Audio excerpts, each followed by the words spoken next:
നമസ്കാരം. ഞാനിപ്പോൾ നിൽക്കുന്നത് മറയൂർ കോവിൽക്കടവിലാണ്. സഹായഗിരി ഹോസ്പിറ്റലിൻ്റെ തൊട്ടടുത്താണ്. ഇവിടെ ഈ കാണുന്ന പ്രദേശത്ത് വൻതോതിൽ ചന്ദനം കൊള്ള നടന്നിരിക്കുകയാണ്. നിരവധി മരങ്ങൾ ഇവിടെ നിന്ന് കഴിഞ്ഞ ദിവസങ്ങളിൽ വെട്ടി കടത്തിയിട്ടുണ്ട്. നേരത്തെയും ഇവിടെ നിന്ന് ചന്ദനമരങ്ങൾ മോഷണം പോയിട്ടുണ്ട്. ഇത് സംബന്ധിച്ച് അന്വേഷണങ്ങളൊന്നും നടന്നില്ല എന്നാണ് നമുക്ക് വ്യക്തമാകുന്നത്. എന്തായാലും സർക്കാരിലേക്ക് എത്തേണ്ട ലക്ഷക്കണക്കിന് രൂപയുടെ ചന്ദനമരങ്ങളാണ് ഇവിടെ നിന്ന് നഷ്ടമായിട്ടുള്ളത്. ഇക്കാര്യത്തിൽ ഗൗരവകരമായ അന്വേഷണം വേണമെന്നാണ് CPM നേതാവ് TK കനകാസിൻ ആവശ്യപ്പെടുന്നത്. നമുക്ക് അദ്ദേഹത്തിൻ്റെ വാക്കുകൾ കേൾക്കാം. നമസ്കാരം, എൻ്റെ പേര് കനകാസിൻ. ഞാൻ CPMൻ്റെ ബ്രാഞ്ച് സെക്രട്ടറിയാണ്. ഇന്ദിരാനഗർ ബ്രാഞ്ചാണ്. തൊട്ട് സമീപത്തുള്ള വീടുകളിൽ ഞാൻ അന്വേഷിച്ചപ്പം ഇങ്ങനെ മിനിഞ്ഞാന്ന് ഇവിടെ മരം പോയതായിട്ട് അറിയാൻ പറ്റും. ഈ സ്ഥലം ശരിക്കും ആശ്രമം വക സ്ഥലം എന്ന രീതിയിലാണ് ഞാൻ അറിഞ്ഞിരിക്കുന്നത്. കാരണം അവരാണ് ഈ മരങ്ങളൊക്കെ വെച്ച് പിടിപ്പിക്കുന്നത്.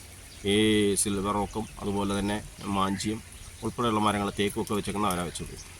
ഞാൻ ഇവരോട് പലതവണ മറയെടുക്കുകയും എല്ലാം ചെയ്തു. ഇതുപോലെ മരങ്ങൾ പോകുന്നുണ്ട് എന്നുള്ള വിവരങ്ങൾ പറഞ്ഞു. പക്ഷേ ഇവർ പരാതി കൊടുക്കാൻ തയ്യാറാകുന്നില്ല. പരാതി കൊടുക്കാത്തത് എന്തുകൊണ്ടാണെന്ന് വെച്ചിട്ട് ഇതുവരെയായിട്ട് എനിക്ക് അതിൻ്റെ വ്യക്തത മനസ്സിലാക്കിയിട്ടില്ല. അപ്പോൾ അവർക്ക് സമയമില്ല, അവർക്ക് താല്പര്യമില്ല എന്നുള്ള രീതിയിലാണ് പോകുന്നത്. ഇവിടെ ഈ സമീപത്തുള്ളവർക്കൊക്കെ വളരെയേറെ ദോഷകരമായ രീതിയിലാണ്. ഇപ്പം ഈ ചന്ദനമരം മോഷണം എത്ര ലക്ഷക്കണക്കിന് രൂപയുടെ മുതലാണ്. ഏതാണ്ട് ഇപ്പോൾ എൻ്റെ കണക്കുകൂട്ടലനുസരിച്ചാണ് ഇവിടെ പോയേക്കുന്ന മരങ്ങളെല്ലാം കൂടെ ഈ കഴിഞ്ഞ കുറച്ച് നാളുകൾക്കുള്ളുകൊണ്ട് പോയിക്കുന്നത് 5000 കിലോയ്ക്ക് മേളിൽ പോയിട്ടുണ്ട്. അപ്പം ഇവിടെ തൊട്ടടുത്ത പോലീസിൻ്റെ ക്യാമറ ഈ കഴിഞ്ഞ പ്രാവശ്യം പോയതിന് ശേഷം ക്യാമറ ഇവിടെ സ്ഥാപിച്ചിട്ടുണ്ട്. എല്ലാ റോഡ് സൈഡിലാണ് സ്ഥാപിച്ചേക്കുന്നത്. പക്ഷേ ആ സ്ഥാപിച്ചിരിക്കുന്ന വഴികളിലൂടെ അല്ല ഈ സാധനം പോയേക്കുന്നത്. ഈ സാധനം പോയേക്കുന്ന മൊത്തം ഇവിടെ നേരെ കിഴക്കോട്ടിറങ്ങി നേരെ പാമ്പാർ റിവറിൻ്റെ സൈഡിൽ പോയിട്ട് ഒന്നീ ആറ് ക്രോസ് ചെയ്ത് അപ്പുറം കടന്നു പോയിട്ടുണ്ടാവാം. കാരണം വെള്ളം കുറവാണ്, ഇപ്പോൾ കടന്നു പോയ സൗകര്യമാണ്.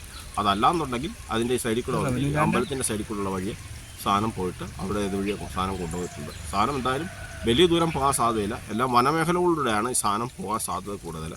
അപ്പം ഇത് പോവുകയാണെങ്കിൽ നേരെ തൂവാനത്തിൻ്റെ അതിൽ അങ്ങനെ പോവുകയാണെങ്കിൽ അങ്ങനെ പോകുമ്പോൾ അവിടങ്ങളിൽ ആരും ചെക്കിങ് കാര്യങ്ങളില്ല.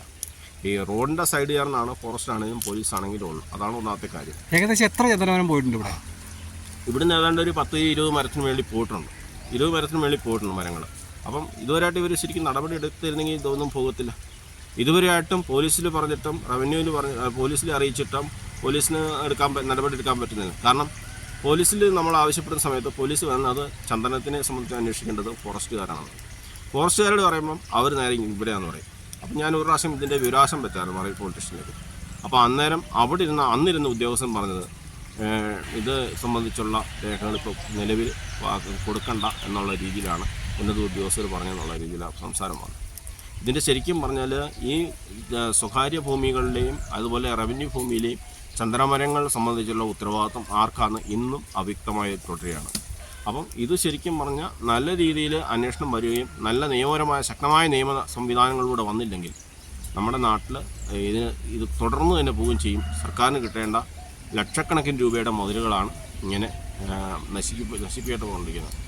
ഇവിടെ ചന്ദനമരത്തെ ഏറ്റവും കൂടുതൽ നട്ടുപിടിപ്പിക്കാൻ അതിന് പ്രോത്സാഹനം കൊടുക്കണം എന്നുള്ള രീതിയിൽ മാധ്യമങ്ങളിലൂടെയും വാട്സപ്പ് ഗ്രൂപ്പുകളിലൂടെയൊക്കെയും പ്രചാരണം നൽകുമ്പോൾ ഇവിടെയുള്ള ആളുകൾ ഈ ചന്ദനമരങ്ങളെ വെച്ചുപിടിപ്പിക്കാൻ തന്നെ ഭയപ്പെടുകയാണ്. തയ്യാകുമ്പോൾ തന്നെ അവർ വെട്ടിപ്പുറത്ത് ദൂരെ കളയാനുള്ള പരിപാടി നോക്കുന്നത്. കാരണം എന്ത് സുരക്ഷിതത്വമുള്ള തൻ്റെ ജീവന് പോലും സുരക്ഷിതമില്ലാത്ത രീതിയിലുള്ള പ്രവർത്തനങ്ങളാണ് ഇതുമായി ബന്ധപ്പെട്ട് വന്നുകൊണ്ടിരിക്കുന്നത്.